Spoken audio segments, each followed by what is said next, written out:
called him the Northern Leviathan, a man of monstrous proportions, a beast whose very presence shattered the courage of hardened warlords. For a decade, the decree stood: any woman chosen as his mate would perish from the sheer terror of his bloodline. No maiden dared to meet his gaze, until the winter of 1142, when a fragile-looking outcast stepped out of the trembling crowd. What happened next wasn't just a romance. It was a brutal game of survival that changed their world forever. In the bitter, unforgiving winter of 1142 AD, the northern reaches were not governed by kings of men, but by kings of wolves. And the greatest, most terrifying of them all was King Rurik Hemlock. Historical texts from the era, particularly the Chronicles of the Howling Peak, describe Rurik not merely as a man, but as a force of nature. Standing at an imposing 6 feet and 8 inches, his shoulders were broad enough to block out the hearthlight in any great hall.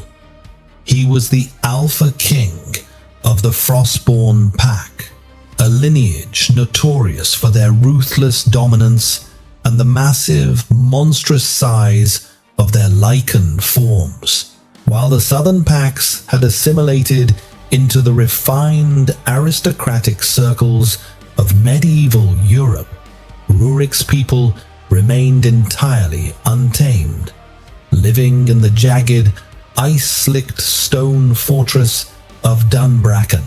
For years, a fragile peace treaty existed between the savage north and the gentrified south. The Treaty of the Silver Moon dictated a simple yet barbaric term. Every 5 years, the southern packs must offer an Omega of noble blood to serve as the Alpha King's mate, to bind their bloodlines and ensure the North would not march their massive armies downward. But there was a dark, hushed secret whispered in the southern courts. Rurik Hemlock was cursed. No Omega had ever survived him. The first tribute, Lady Catherine of House Mallow, had lost her mind within 3 months of her arrival at Dunbracken, hurling herself from the weeping towers into the freezing sea below. The second, Lady Beatrix of Kent, succumbed to a mysterious, wasting illness before she could even survive her first winter. The southern lords whispered that Rurik was too brutal, his wolf too savage, and his demands too monstrous for any delicate Omega to endure. They said the sheer, suffocating pressure of his alpha aura was enough to crush an Omega's fragile spirit. Now, it was the year of the tribute once again. The burden fell upon the wealthy, politically ambitious Lord Alistair Ashford of the Oakhaven Pack. Alistair was a man who valued pristine appearances and political leverage above all else. He possessed 3 daughters, but only 2 were acknowledged in polite society: Rosalind and Victoria. Both were stunning, delicate Omegas, prized for their beauty, their submission, and their grace. They were the jewels of Oakhaven, meant to be married off to wealthy southern dukes to secure trade routes. The prospect of sending either of his prized daughters to the northern Leviathan terrified Lord Ashford. The Ashford estate was enveloped in a suffocating shroud of panic. Rosalind wept day and night, tearing at her silk gowns, while Victoria locked herself in the family chapel, refusing to eat. The entire region held its breath, knowing that if Ashford failed to produce a bride, King Rurik's northern army would descend upon their fertile valleys and burn Oakhaven to ash. Yet, hidden away in the dusty, neglected archives of the Ashford estate was the third daughter, Rowena. Born an Omega like her sisters, Rowena was considered a failure by her father. She was smaller, quieter, and lacked the glittering, performative charm of her siblings. But what the court saw as a flaw was in truth her greatest weapon. Left entirely to her own devices by a family that wished she didn't exist, Rowena had spent her life in the sprawling libraries and the apothecary gardens of the keep. She had devoured ancient texts on lichen anatomy, medieval politics, military strategy, and the dark arts of botany. She possessed a mind as sharp as a finely honed broadsword, masked behind the unassuming, submissive scent of a typical Omega. Rowena knew the truth about the North. She knew the terrifying stories of King Rurik. But as she watched her sisters crumble into pathetic puddles of despair, and her father nervously prepare to drag Rosalind to the slaughter, a quiet, terrifying resolve bloomed within her chest. Rowena had no desire to die, but she had an even stronger desire to break free from the gilded cage of Oakhaven. The day of the selection arrived, bringing with it a blizzard that seemed to freeze the very air in the southern valleys. The Alpha King had come to collect his due. The Great Hall of Oakhaven was a masterpiece of medieval architecture, adorned with rich velvet tapestries, roaring hearths, and banners of gold and green. But on the evening of the tribute, it felt like a tomb. Hundreds of southern nobles, knights, and pack members were gathered, their heads bowed, their eyes fixed firmly on the cobblestone floor. To look an Alpha King in the eye without permission was a challenge, and to challenge Rurik Hemlock was a death sentence. The massive oak doors of the hall shuddered, then blasted open with a deafening crash, accompanied by a violent howl of freezing wind. King Rurik entered. He was a nightmare carved from granite and battle scars, dressed in heavy furs, blackened leather, and plates of dark iron. He moved with the predatory, silent grace of a massive predator. His face was ruggedly handsome, but marred by a jagged, silver scar that cut across his left eye, a testament to his brutal rise to power. His eyes, a piercing, unnatural shade of amber, swept over the cowering southern nobles with undisguised disgust. Beside him walked his commander of the guard, a towering, scarred man named Grayson Croft, whose cruel smile suggested he was hoping Lord Ashford would fail to produce a tribute. Lord Ashford, Rurik's voice resonated through the hall. It was a deep, gravelly baritone that seemed to vibrate in the chest of everyone present. It wasn't just a voice. It was an alpha command, laced with a dominant power that forced several weaker wolves to their knees instantly. I have traveled 300 leagues through the frost. Present the tribute, or I will take your lands as compensation. Lord Ashford, trembling so violently his velvet doublet shook, gestured to the dais. There, flanked by nervous guards, stood Rosalind.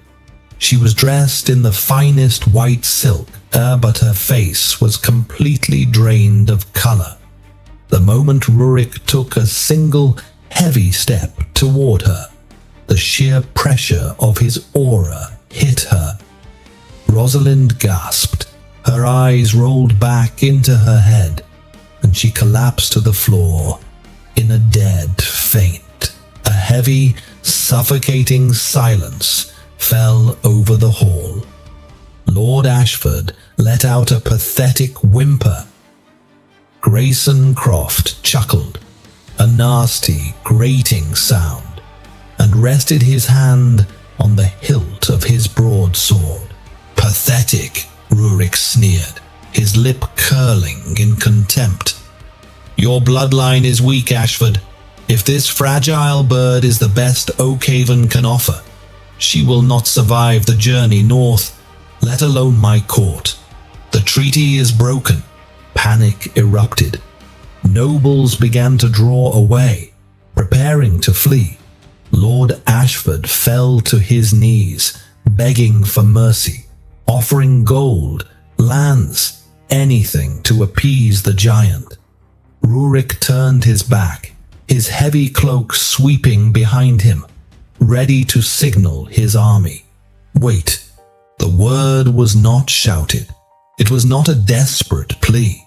It was spoken calmly, clearly, and with an absolute chilling authority that cut through the chaos like a silver blade. Rurik stopped. He turned slowly, his amber eyes narrowing. From the shadows of the grand staircase, a lone figure descended. It was Rowena. She wore no fine silks, only a simple dark woolen dress that marked her low status within the household. Her dark hair was braided tightly down her back, and her pale hands were clasped calmly in front of her.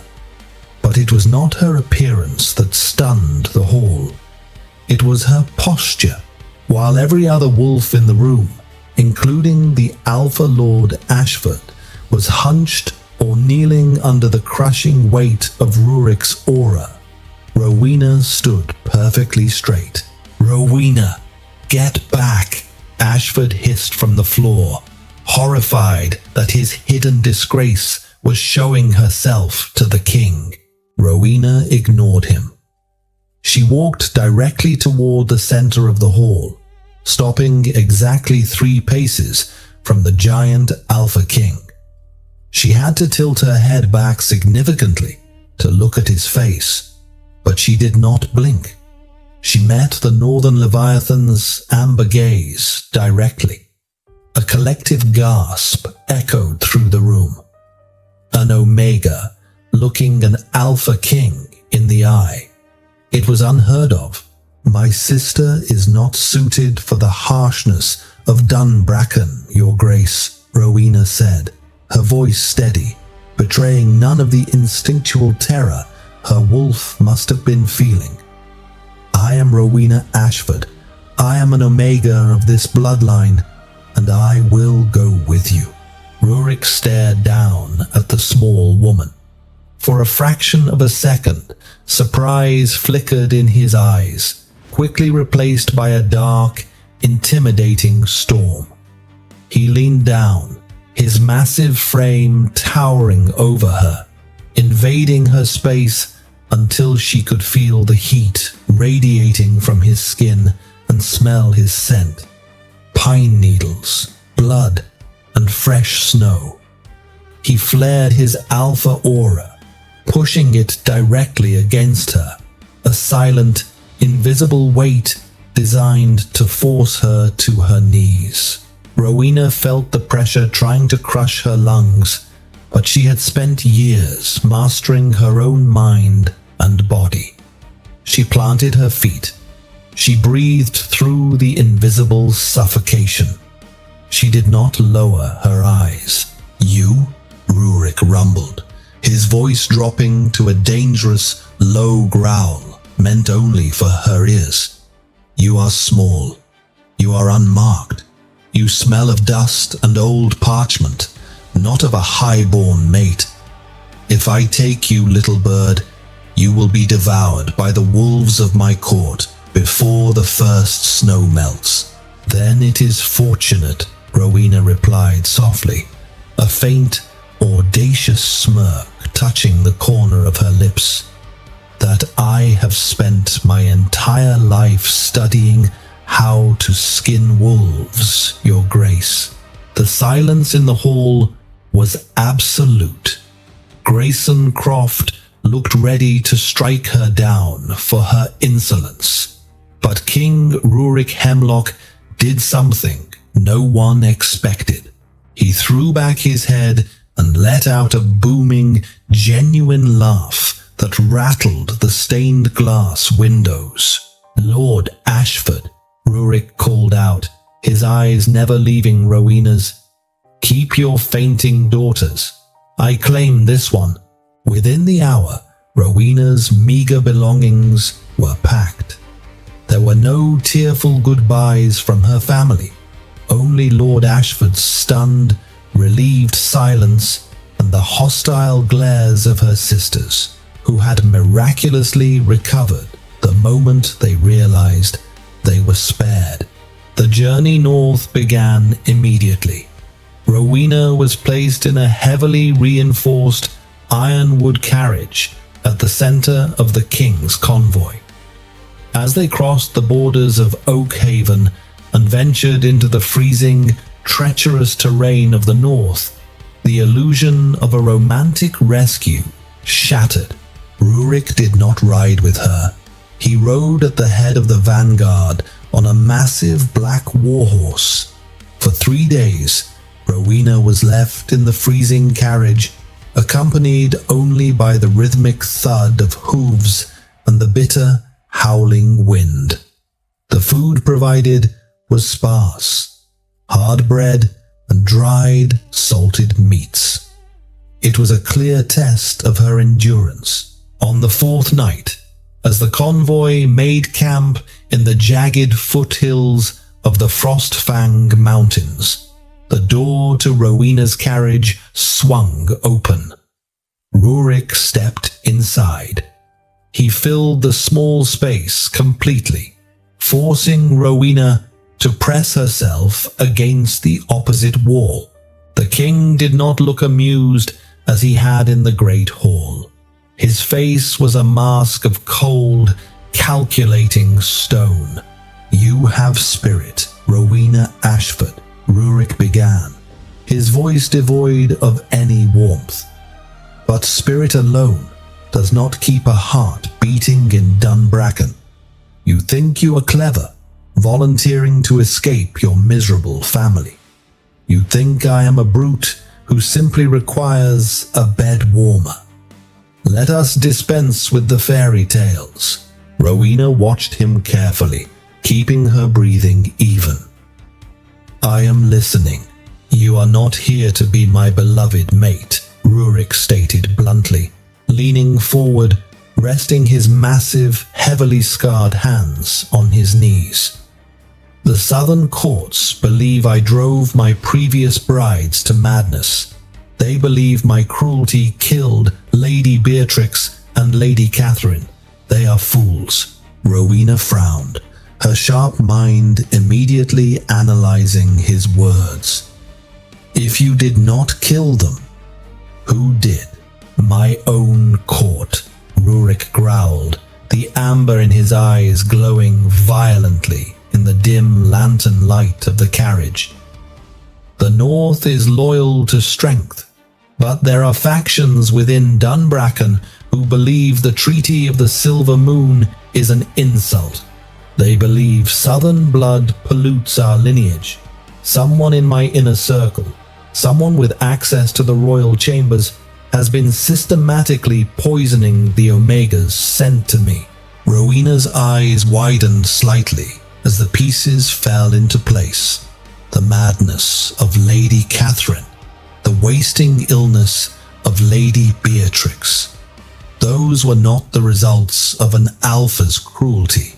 They were the classic, textbook symptoms of prolonged, microdosed heavy metal and botanical poisoning. "You brought me here to die," Rowena said, her voice dropping to a whisper. the harsh reality of her situation settling over her like a shroud.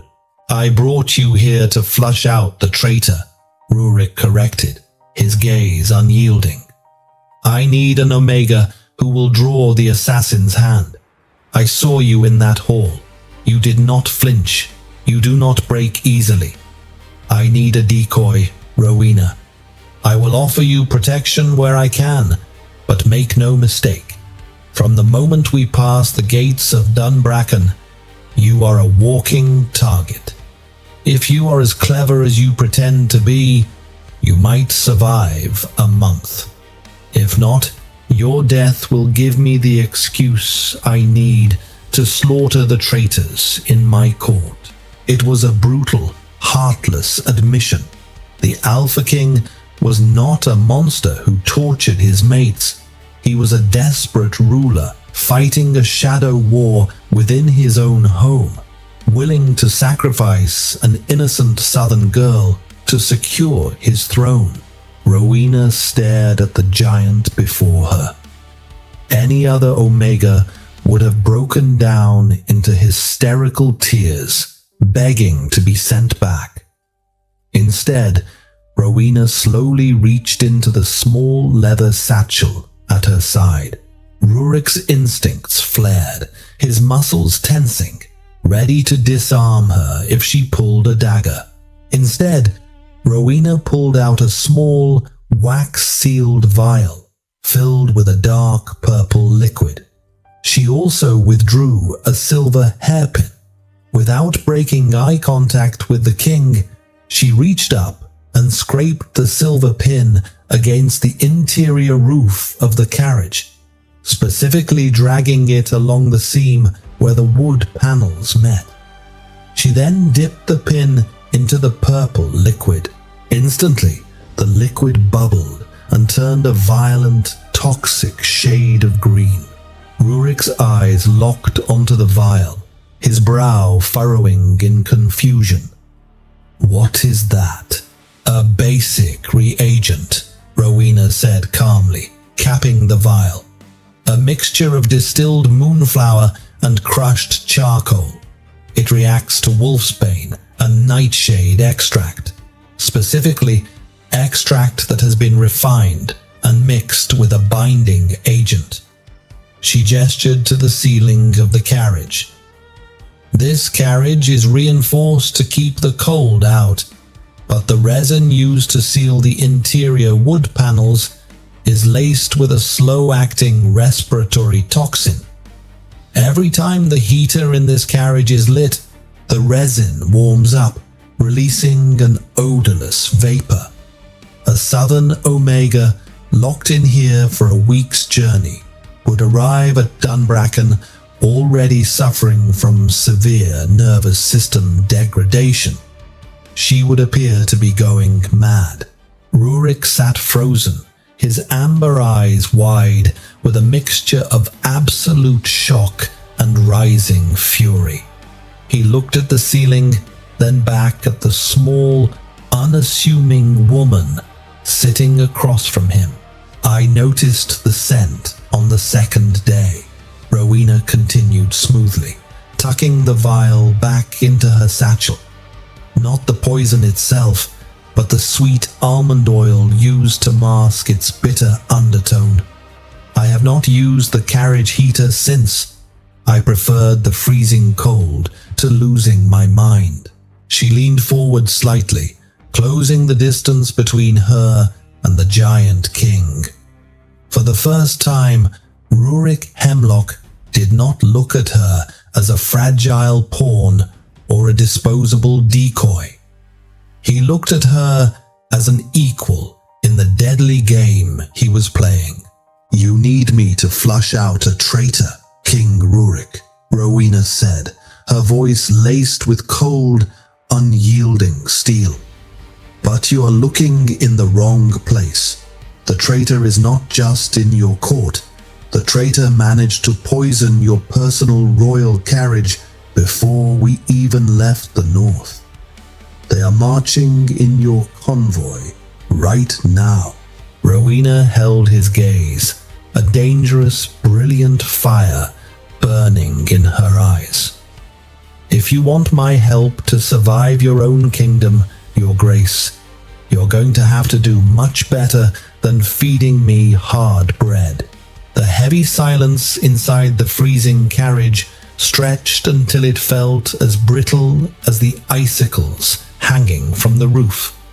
Rurik Hemlock did not move, but the sheer, radiating heat of his alpha fury began to warm the small space, smelling sharply of ozone and impending violence. He stared at the patch of ceiling Rowena had scraped, then back at her small, calm face.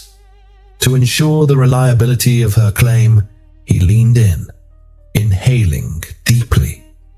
Beneath the sharp scent of the winter air and the faint, sweet trace of almond oil, his heightened lichen senses caught the dark, metallic undercurrent she had exposed. It was there, the unmistakable taint of a slow death. "Who?" Rurik's voice was no longer a rumble. It was a deadly, quiet hiss. "I am an apothecary, Your Grace, not a spy master," Rowena replied, pulling her thick woolen shawl tighter around her shoulders. "But logic dictates the parameters of our suspect.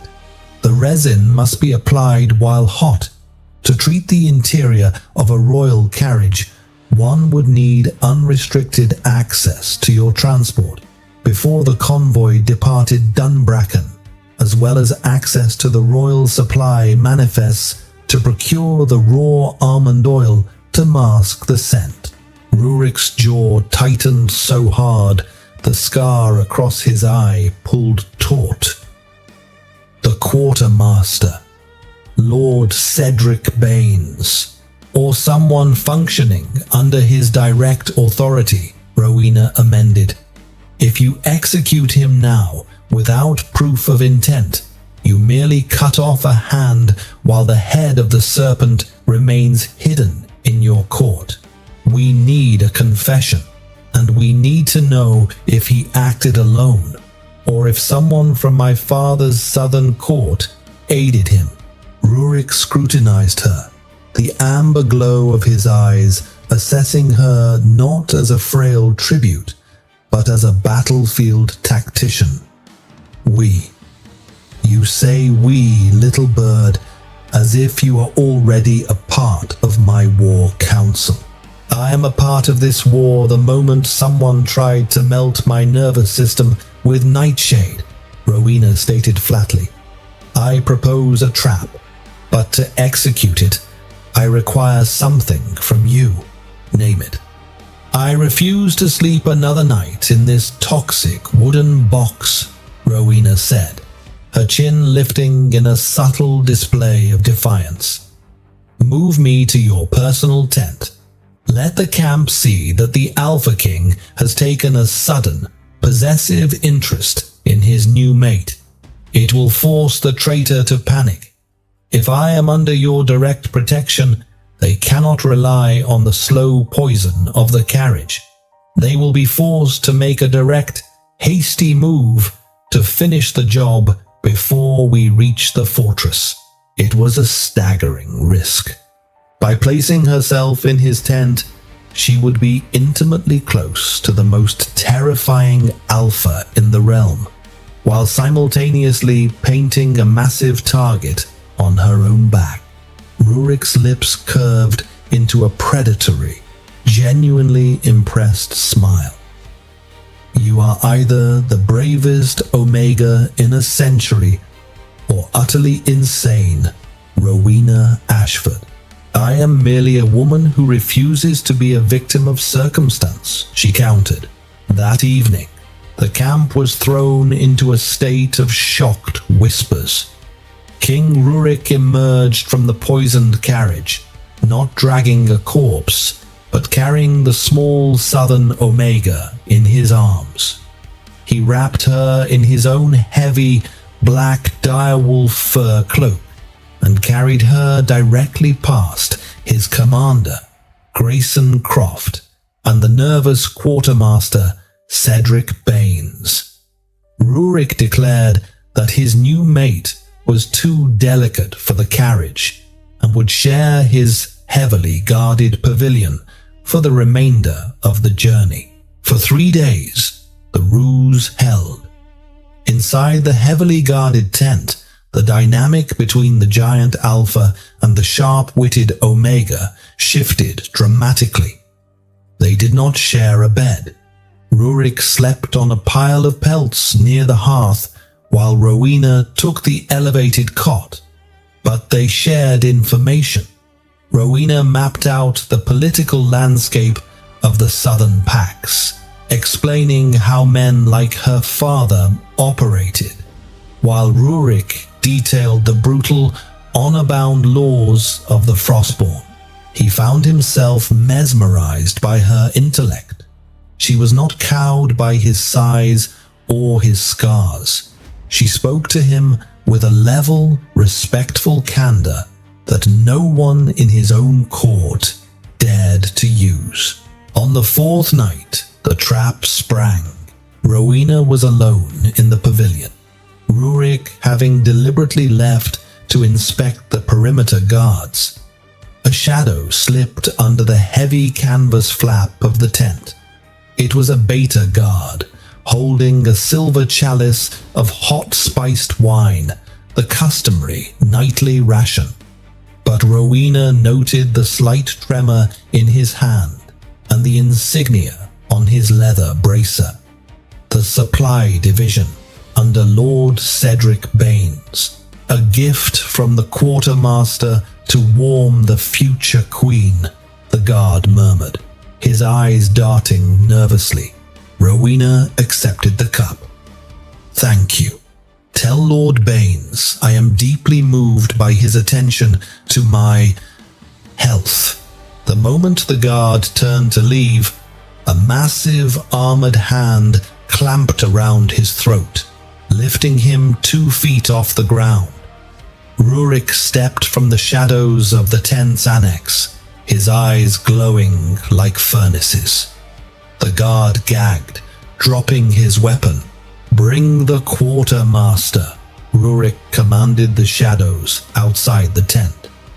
Within minutes, Cedric Baines was dragged into the pavilion, pale and trembling, thrown to his knees before the Alpha King. Rurik did not yell.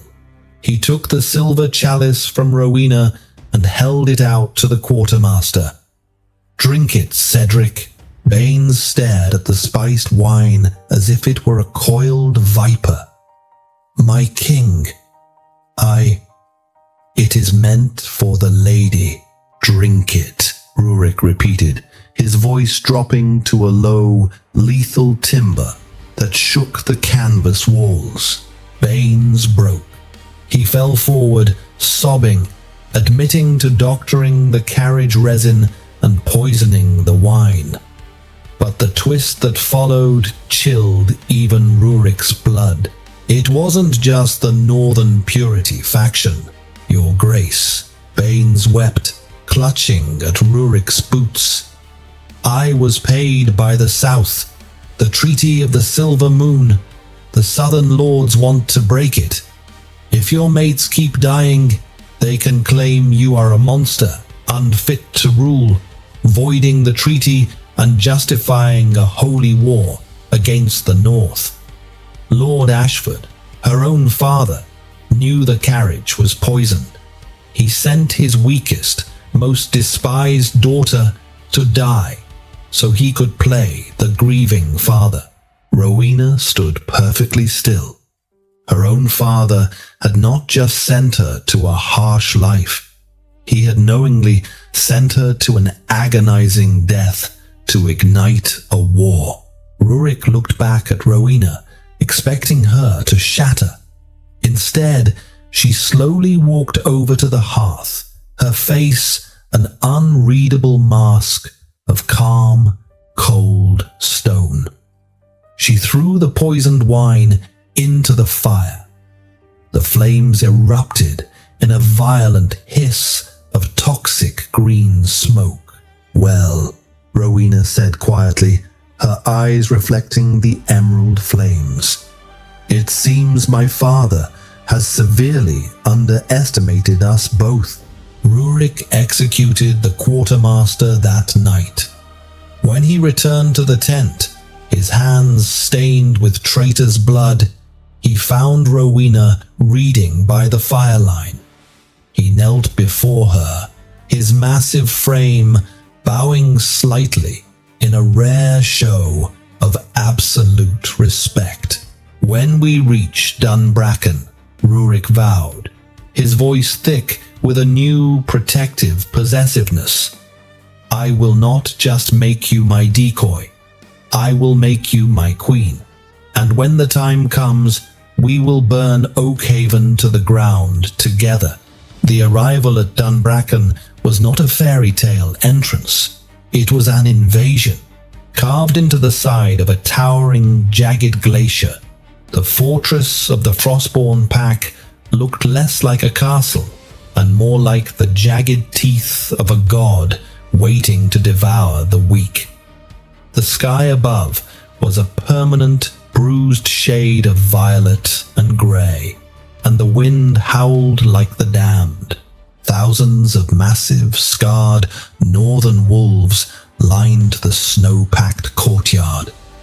They expected to see what they always saw: a frail, weeping southern girl dragged from a carriage, terrified of their sheer size and savagery. Instead, the great iron gates groaned open to reveal King Rurik Hemlock riding his monstrous black warhorse, and seated directly in front of him, securely pinned against his broad chest with his heavily armored arm wrapped protectively around her waist, was Rowena. She was draped in the pelt of a massive direwolf, a clear symbol of alpha protection. Her spine was ramrod straight. As the warhorse clopped heavily onto the cobblestones, Rowena did not hide her face. She scanned the crowd with sharp, calculating eyes, taking in the faces of the warlords, the elders, and the sneering noble women. "Do not look away," Rurik murmured against her ear, a low, encouraging rumble. "Show them the steel you showed me. I am evaluating their posture," Rowena replied softly. "The ones who look disappointed that I am breathing are the ones we must watch."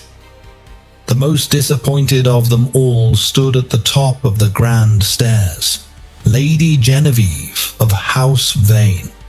She was a towering, striking northern beta, with hair the color of fresh snowfall and eyes like chipped ice. For years, Genevieve had positioned herself as the true power behind the court, the leader of the Northern Purity faction. She had fully expected to step in as Rurik's mate once the Southern Treaty was inevitably broken. Seeing Rowena arrive, looking healthy, composed, and intimately guarded by the Alpha King, sent a spasm of pure, unadulterated hatred across Genevieve's beautiful face.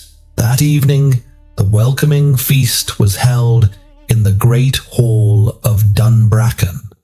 The hall was a cavernous space lit by roaring braziers, filled with the deafening sounds of feasting warriors tearing into roasted meats and slamming tankards of dark ale. Rowena sat at the high table to Rurik's right. She was acutely aware of the hundreds of eyes analyzing her every breath. The food on her plate remained untouched. Despite Rurik's protection, she trusted nothing from the fortress kitchens yet.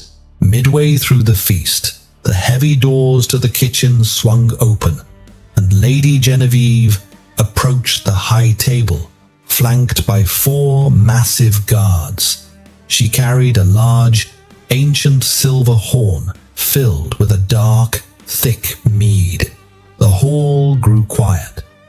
This was the rite of welcome, a tradition where the prospective mate must drink from the horn of the ancestors to prove her stomach could handle the blood mead of the north.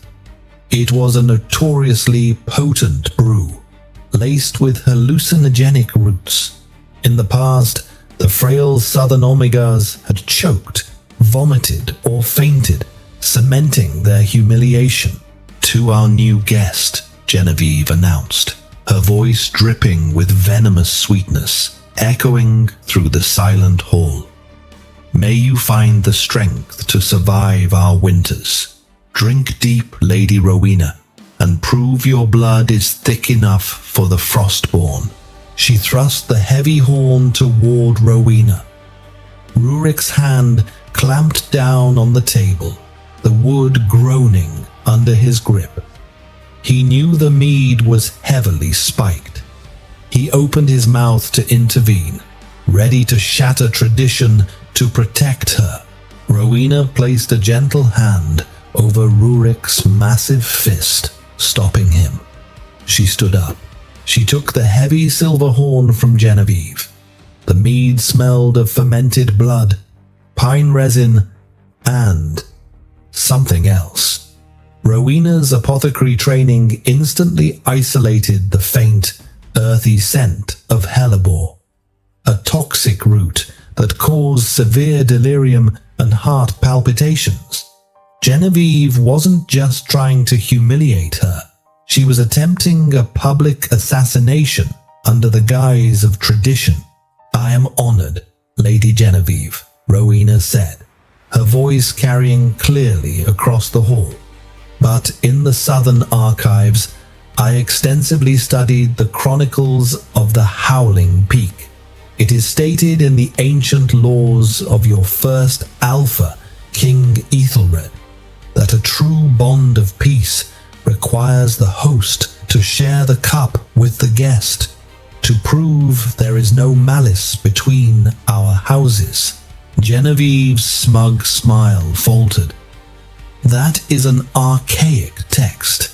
It has not been practiced in centuries.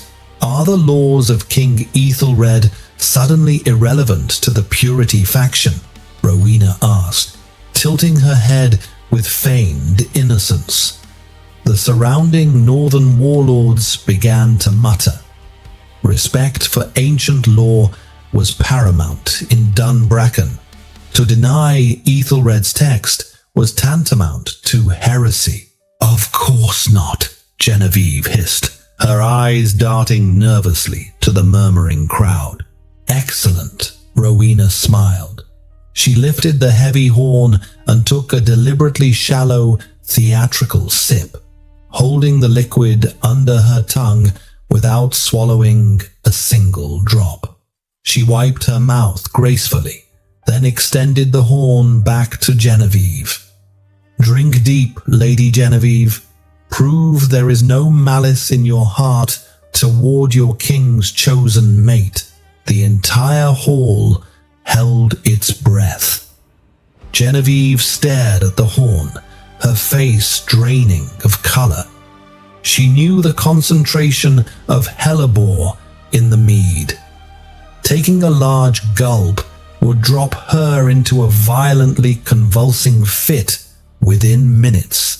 I am not parched," Genevieve stammered, taking a step back. "Drink," King Rurik commanded. The single word cracked like a whip of thunder. His alpha aura flooded the hall, crushing the breath out of every wolf present. The air grew heavy, suffocating, and deadly.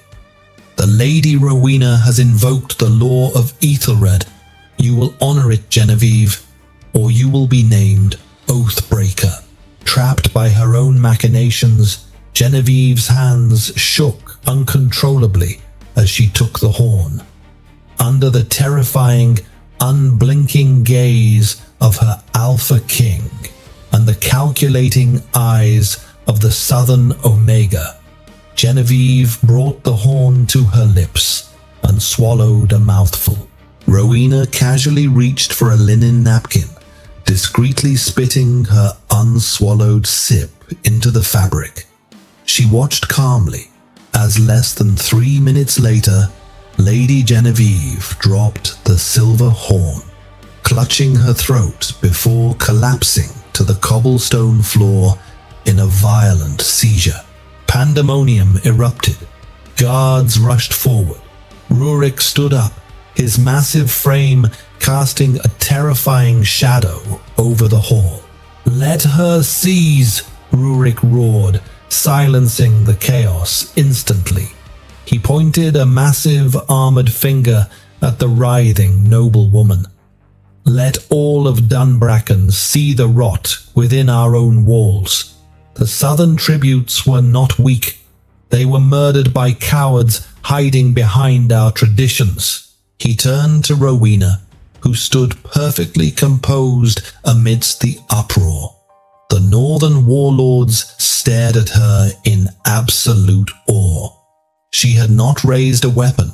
She had not shed a tear, yet she had single-handedly dismantled the most powerful female in the fortress, using nothing but her intellect and their own history. "You wanted a queen with thick blood," Rurik bellowed to his pack, grabbing Rowena's hand and raising it high into the air. "I bring you a queen with a mind sharper than a broadsword. Bow to your Luna." One by one, the massive, battle-hardened warlords of the north dropped to one knee, their heads bowed in profound, newfound reverence for the small, fearless Omega who had stepped into the light. The swift and brutal downfall of Lady Genevieve sent shockwaves through the frosted stone corridors of Dunbracken. She did not die. Rowena's calculated intervention ensured she ingested just enough hellebore to incapacitate, not kill. But she was stripped of her rank and banished to the lower ice caverns, her political power shattered into 1,000 useless shards. In a single evening, Rowena Ashford, the discarded Southern Omega, had achieved what King Rurik had struggled to do for a decade. She had utterly broken the seditious Purity faction without shedding a single drop of blood by her own hand. In the weeks that followed, the dynamic within the towering ice fortress transformed. The massive, battle-hardened warlords of the north, who had initially viewed Rowena as a fragile liability, now treated her with a deep, reverent terror. They bowed when she entered the libraries. They cleared the corridors when she walked the battlements. They had seen southern wolves before, but they had never seen a mind like hers. A mind that functioned like a steel trap. But it was behind the heavy oak doors of the royal chambers where the most profound transformation occurred. The political alliance between the giant Alpha and the brilliant Omega rapidly evolved into an all-consuming, fierce devotion. Rurik, a man who had spent his entire life viewed as a monstrous leviathan, found solace in the one woman who did not flinch at his shadows. Rowena, who had spent her life invisible and unvalued, found a king who worshipped her intellect and hung on her every word. Their mating ceremony was not a quiet, private affair. It was held under the violently beautiful phenomena of the Northern Lights, surrounded by the howling approval of the Frostborn pack. Rurik claimed Rowena. When his massive jaws clamped down on the delicate juncture of her neck, leaving the permanent, scarred claiming mark of the Alpha King, Rowena did not cry out in pain. She tilted her head back, accepting the ferocious ancient magic of the bond, her golden omega eyes flashing with newfound lunar power. She was no longer Rowena Ashford of the South. She was Queen Rowena of the Frostborn. However, their honeymoon was destined to be short-lived. The winter of 1142 AD was not merely a time of unrest for the Lycan Pax. The human world was tearing itself apart in a brutal civil war known to history as the Anarchy. King Stephen of Blois and Empress Matilda were butchering each other across the English countryside for the human throne. While Lycans typically remained hidden in the shadows of human conflicts, human politics inevitably bled into wolf territory. And Lord Ashford, Rowena's treacherous father, was an opportunist of the highest, most vile order. A bloodied, half-frozen northern scout collapsed at the gates of Dunbracken just 3 weeks after the mating ceremony. He brought news that froze the blood of the Northern Council. Lord Ashford had not accepted the failure of his assassination plot. Instead, he had leveraged the human civil war to his advantage, secretly allying himself with the brutal human mercenary Captain Geoffrey de Mandeville, a real, notorious warlord ravaging the southern territories under King Stephen's banner. Ashford had traded immense sums of gold and Lycan secrets to acquire a massive army. They march under the banner of the Silver Moon Treaty, but their weapons are human iron and siege fire. The scout gasped out on the floor of the Great Hall, clutching his wounded side. Lord Ashford claims King Rurik has gone mad, murdered his daughter Rosalind's proxy, and seeks to void the treaty. He brings 3,000 southern Lycan foot soldiers, backed by Mandeville's human heavy cavalry and siege engines. They are 2 days' march from the Frostfang Pass. The Great Hall erupted into a deafening roar of fury. Massive alphas slammed their fists on the stone tables, demanding blood. Rurik stood, his amber eyes glowing with a terrifying, apocalyptic rage. The sheer force of his killing intent cracked the stone beneath his boots. "He dares to march on Dunbracken," Rurik roared, his voice shaking the frost from the ceiling rafters. "I will tear his spine from his body and mount it on the southern gates."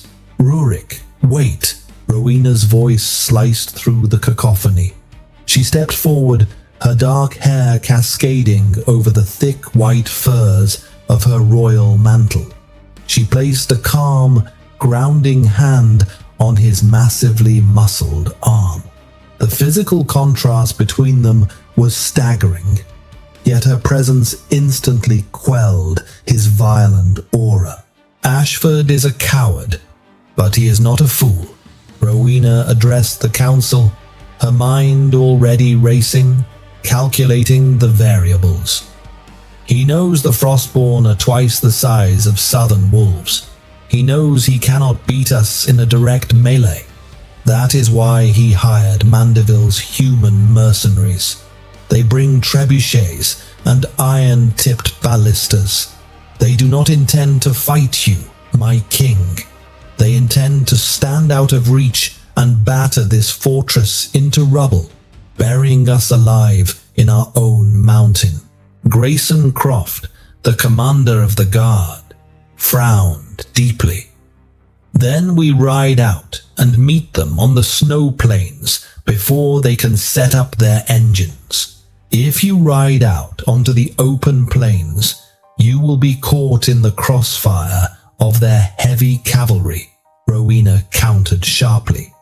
Lycans are fast, but a wall of armored human warhorses carrying iron-tipped lances will break our vanguard. Then what do you suggest, my Luna? Rurik asked, turning to her, his complete trust evident to every warlord in the room. A dangerous, brilliant smile touched Rowena's lips. It was a smile that made even the battle-hardened northern wolves shiver. My father believes I am a victim, Rowena murmured, her eyes glinting with lethal intent. He believes he is fighting a mindless, savage beast. He relies on his siege engines to do his dirty work. So, we will simply take the earth beneath his engines away from him. For the next 48 hours, the Queen of the North did not sleep. She converted the massive royal kitchens into a grand apothecary. Under her direct command, the pack gathered hundreds of clay casks.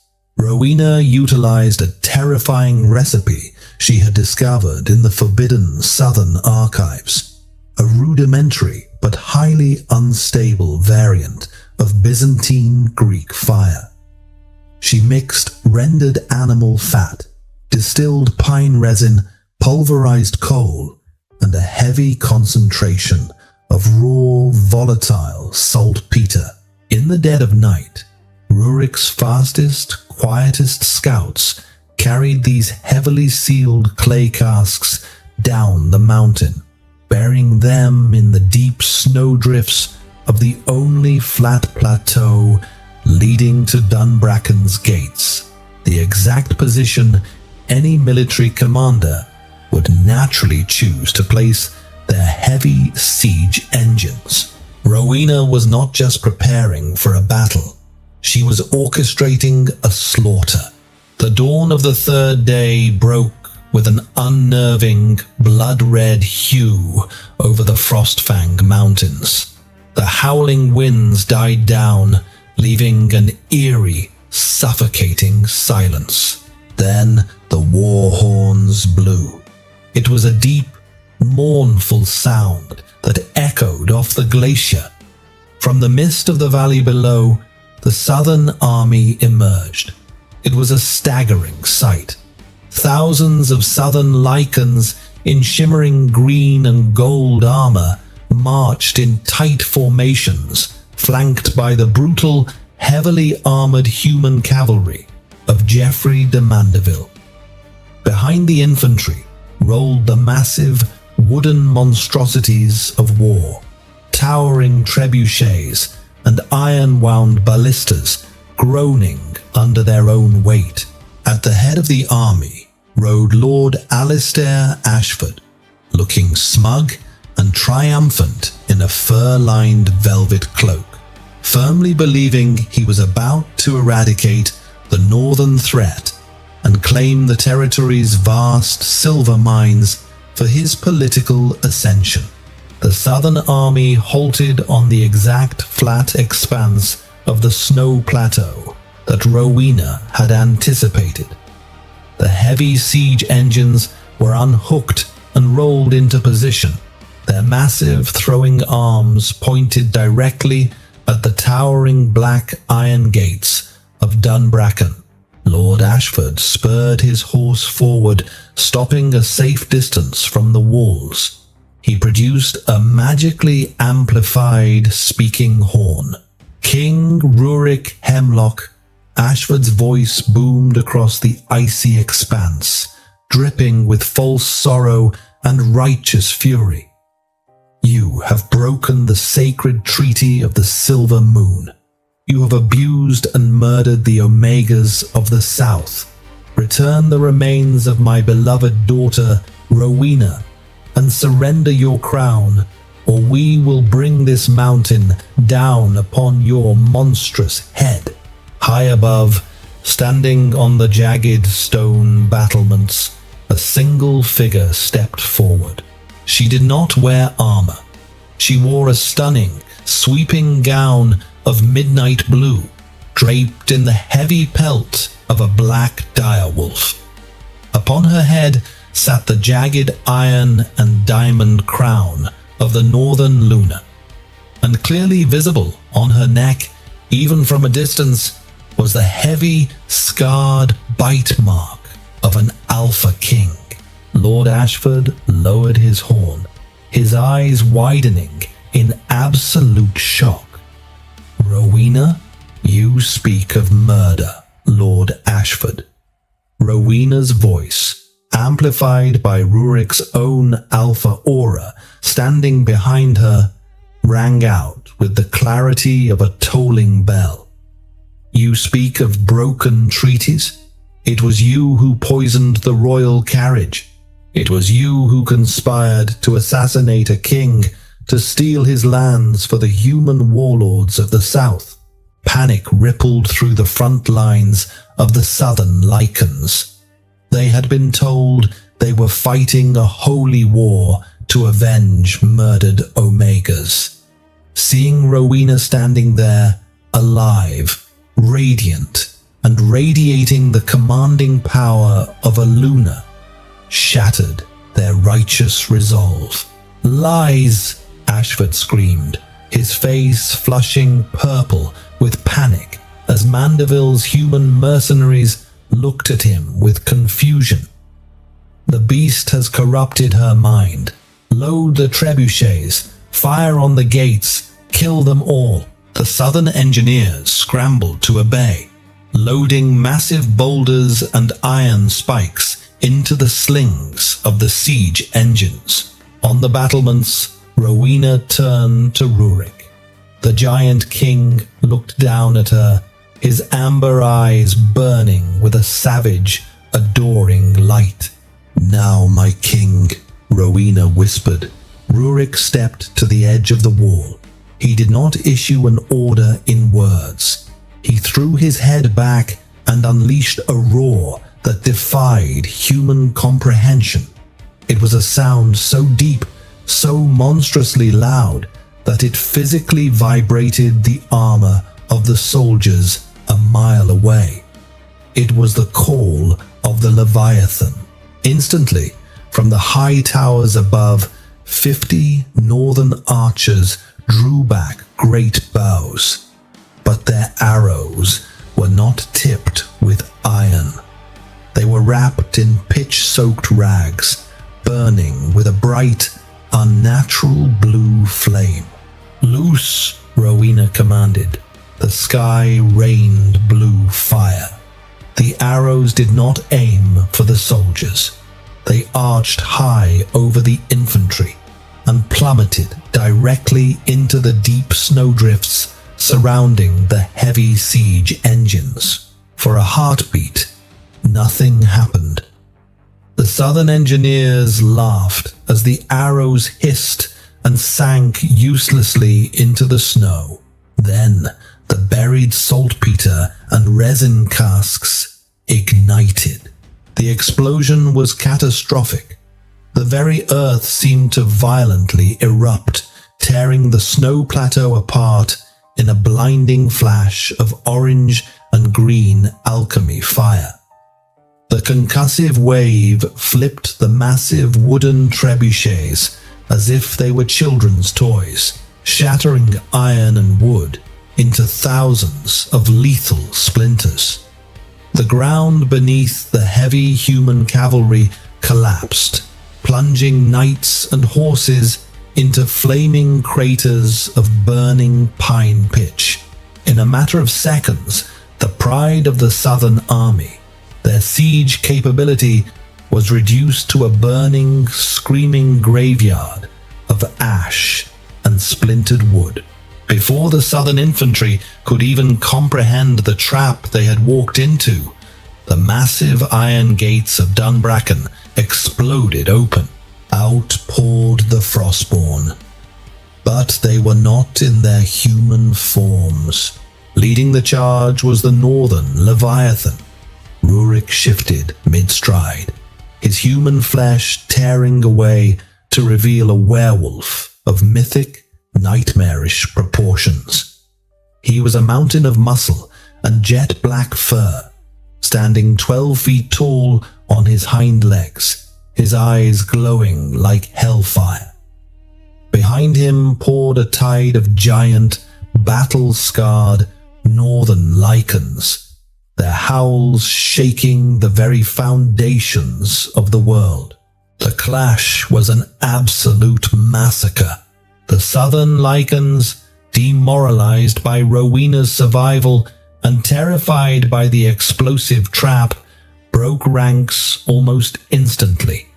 Their human mercenaries fled in terror at the sight of the towering northern beasts. Rurik tore through the vanguard like a scythe through summer wheat. He did not bother with the soldiers. His monstrous eyes were locked purely on one man. Lord Ashford desperately tried to turn his horse to flee, but Rurik leapt 30 feet into the air, landing directly in front of the southern lord.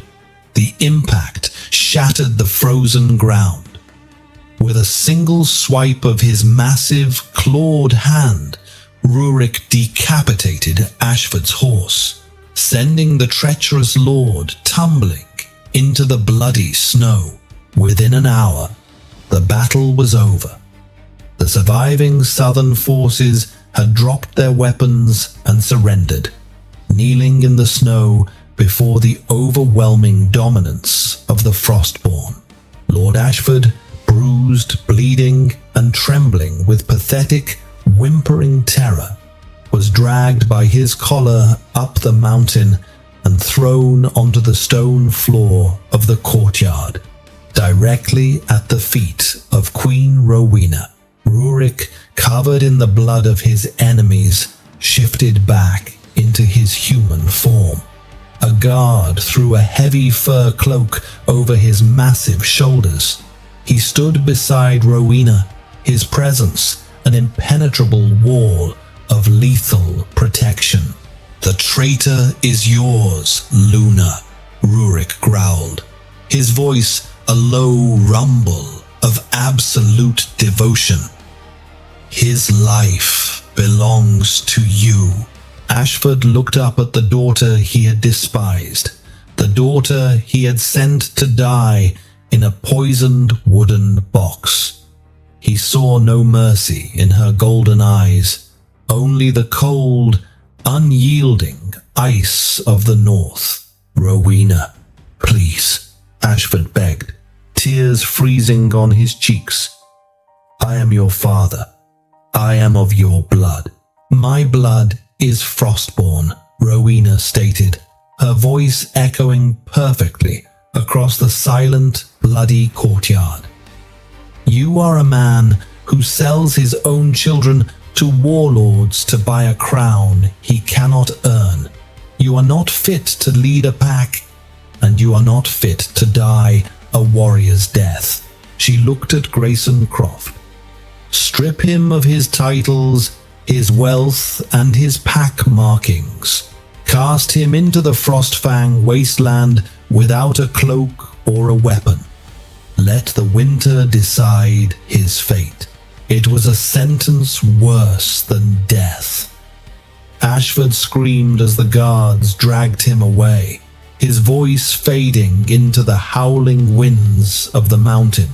Rowena turned to face the thousands of surviving southern soldiers who knelt in the snow, awaiting their execution. "The Treaty of the Silver Moon is dead," Rowena declared, her voice carrying the undeniable authority of a true monarch. "But today, we forge a new law. The South will no longer send tributes. You will swear fealty to the Northern Crown, or you will join Lord Ashford in the wastes. There are no Southern packs or Northern packs anymore. There is only one kingdom, and it belongs to the Leviathan." A deafening roar of approval erupted from the northern wolves, and slowly the southern soldiers bowed their heads, pressing their fists to the snow in absolute submission. Rowena looked up at Rurik. The giant, terrifying Alpha King gazed down at his small, brilliant mate, his chest heaving with pride and unconditional love.